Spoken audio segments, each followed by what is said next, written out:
अस्सलामुअलैकुम प्यारे दोस्तों, आज की इस वीडियो में हम आपको बताने वाले हैं कि एक आलिमा लड़की की शादी एक डॉक्टर से हो गई। उसके बाद उस आलिमा लड़की ने जो किया उसको सुनकर आप भी हैरान हो जाएंगे और सोचने पर मजबूर हो जाएंगे कि ऐसा उस आलिमा ने क्या किया।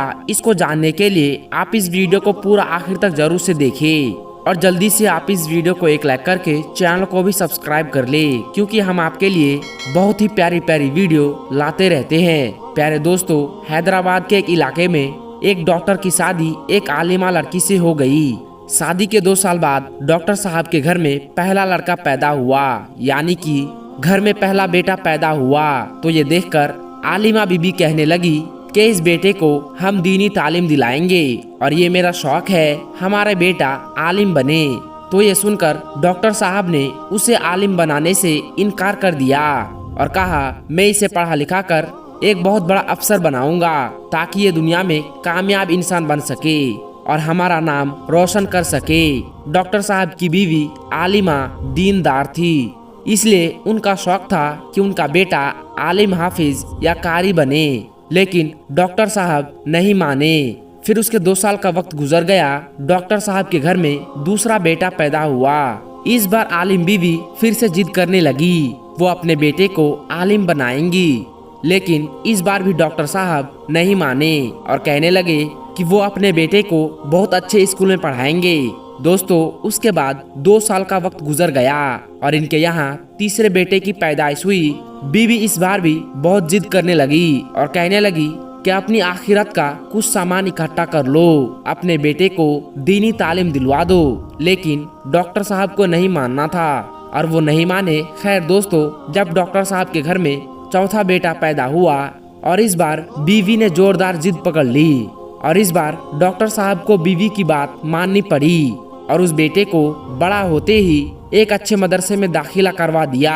वक्त गुजरता गया। डॉक्टर साहब के तीनों बेटे बड़े होकर आला अधिकारी और अफसर बन गए और उनका चौथा बेटा दीन की तालीम हासिल करके हाफिज, कारी, आलिम बन गया। एक दिन डॉक्टर साहब अपने बीबी के साथ घर में अकेले बैठे थे।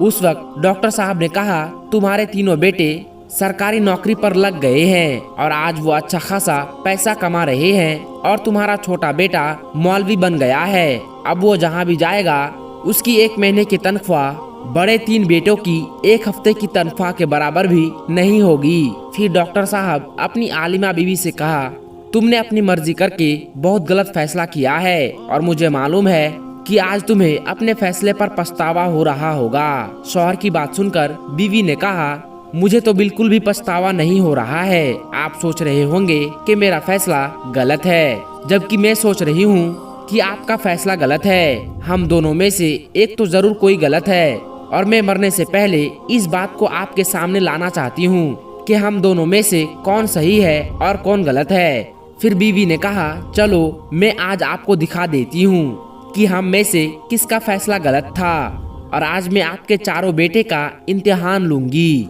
और मैं आपको दिखा दूंगी कि कौन सही है और कौन गलत।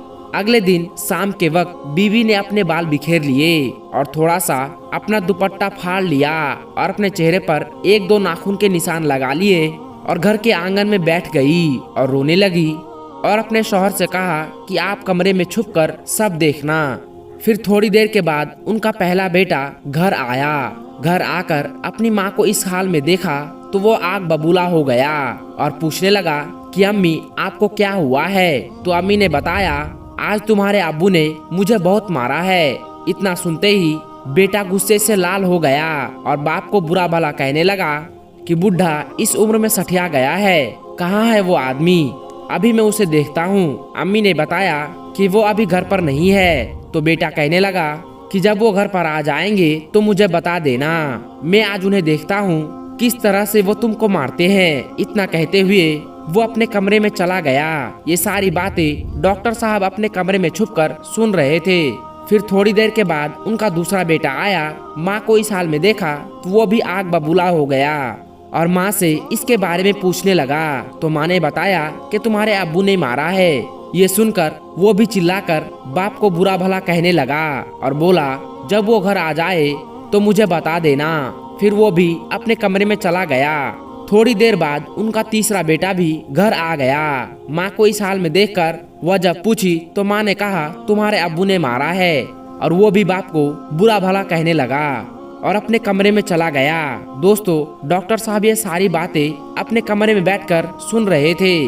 उनको ऐसा लग रहा था जैसे उनके पैरों के नीचे से जमीन खिसक गई है। डॉक्टर साहब की आंखों में आंसू थे। वो सोच रहे थे कि किस तरह से हमने मेहनत करके इन बच्चों को पाला है, किस तरह से परेशानी उठाकर पाला, और यही नहीं, ना जाने इनकी कितनी गलतियों को नजरअंदाज किया। फिर वो अपने आंसू पोंछते हुए उठे और अपने कमरे से बाहर निकलने लगे कि इतने में उनका चौथा बेटा जो आलिम था वो भी घर में आ गया और अपनी माँ को इस हाल में देखा तो भागते हुए अपने माँ के पास आया और बैठ गया। माँ से इस बारे में पूछने लगा तो माँ ने उसे भी वही बताया कि तुम्हारे अब्बू ने मुझे मारा है। ये सुनकर चौथे बेटे ने अपनी अम्मी का हाथ पकड़कर उनको समझाया कि अम्मी, आप अब्बू के सब कुछ हो। अगर आज अब्बू ने आपको कुछ कह दिया है तो क्या हो गया? मैंने आज तक अब्बू को बदतमीजी से आपसे बात करते हुए नहीं देखा। अब्बू आपके साथ हमेशा प्यार और मोहब्बत से बात करते हैं।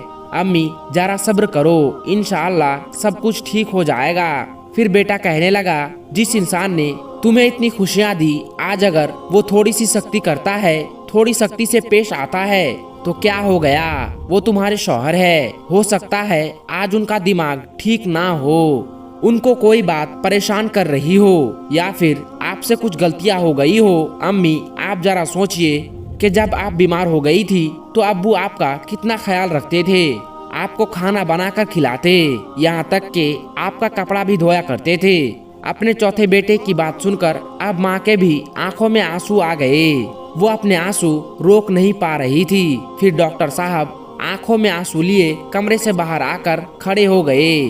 फिर आलिमा बीबी ने कहा, मेरा फैसला गलत है या आपका? इतना सुनते ही डॉक्टर साहब ने अपने इस बेटे को गले से लगा लिया और रोने लगे। फिर आलिमा बीबी ने कहा, ये तालीम स्कूल में नहीं दी जाती कि माँ बाप के साथ किस तरह से पेश आना चाहिए, शौहर बीवी को किस तरह से पेश आना चाहिए। ये तालीम सिर्फ और सिर्फ इस्लाम सिखाता है।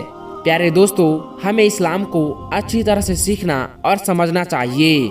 दोस्तों, ये वीडियो और ये वाकया आपको कैसी लगी, नीचे कमेंट बॉक्स में जाकर हमें कमेंट करके ज़रूर बताइएगा।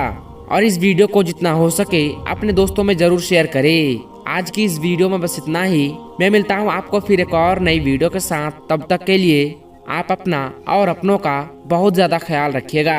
अस्सलामु अलैकुम वरहमतुल्लाहि वबरकातुहू।